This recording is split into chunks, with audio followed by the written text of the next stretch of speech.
చిన్నప్పుడు నేను, తమ్ముడు అమ్మమ్మకి చెరో వైపు పడుకొని నిద్రపోయే ముందు ఒక కథ చెప్పమంటే, మా ఊరి దగ్గరున్న ఒక మహల్ కథ చెబుతా వినమంది. ఆ మహలే చంద్రగిరి కోట. అప్పట్లో సగం కథ విని బజ్జుండిపోయా కానీ, ఈరోజు కోట విషయాలన్నీ తెలుసుకుందాం పదండి.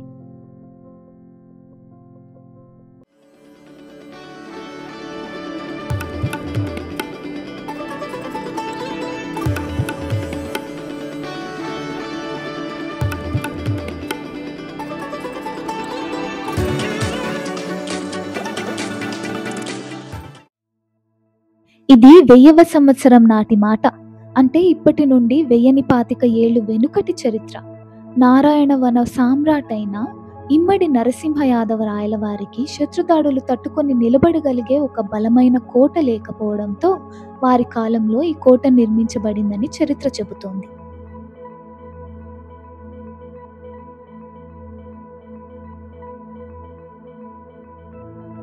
కట్ చేస్తే 1565వ సంవత్సరంలో తాళికోట యుద్ధంలో విజయనగర చక్రవర్తులు పరాజితులైనందువలన వారి రాజధాని హంపి నుండి ఇక్కడకు తరలించారు. ఆనాటి నుండి చంద్రగిరి కోట ప్రసిద్ధి చెంది వివిధ చారిత్రాత్మక ఘటనలకు సాక్షిగా నిలిచింది. కోట ప్రాంగణంలోకి ప్రవేశించగానే దీని చరిత్ర సారాంశాన్ని తెలుగు, హిందీ, ఇంగ్లీష్ భాషల్లో తెలిపే 3 బోర్డులు కనిపిస్తాయి. ఇంకాస్త ముందుకెళ్లగానే దీర్ఘచతురస్రాకారంలో 3 అంతస్తులున్న రాజమహల్ ఠీవిగా దర్శనమిస్తుంది. దీని పునాదులు గట్టిరాతితోనూ, పైకప్పు భాగములు ఇటుక, సున్నములతోనూ నిర్మించబడ్డాయి.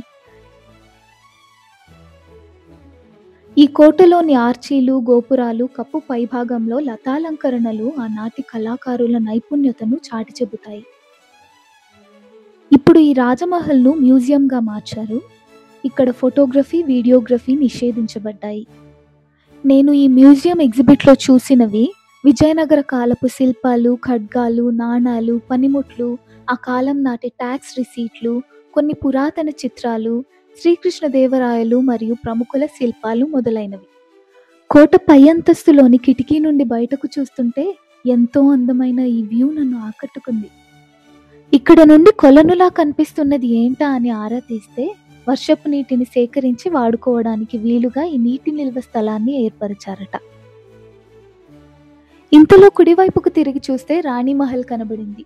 నిజానికి ఇక్కడ 2 రాణికోటలుండేవి కానీ ఒకటి కాలక్రమేణా ధ్వంసమైపోయింది. మిగిలిన ఈ అందమైన రాణికోట 2 అంతస్తులు కలది. కానీ పై అంతస్తుకు ప్రవేశం లేదు.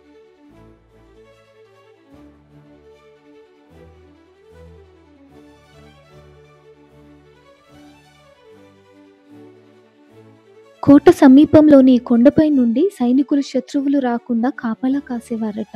తప్పు చేసిన వారికి ఉరిశిక్ష కూడా ఇక్కడే అమలు చేసేవారని కొందరు చెప్పగా విన్నాను. మరి ఇదండి అమ్మమ్మ కథలోని కోట. కేవలం రాళ్లతో కాదు, చరిత్రతో కట్టబడిన ఒక అద్భుతం.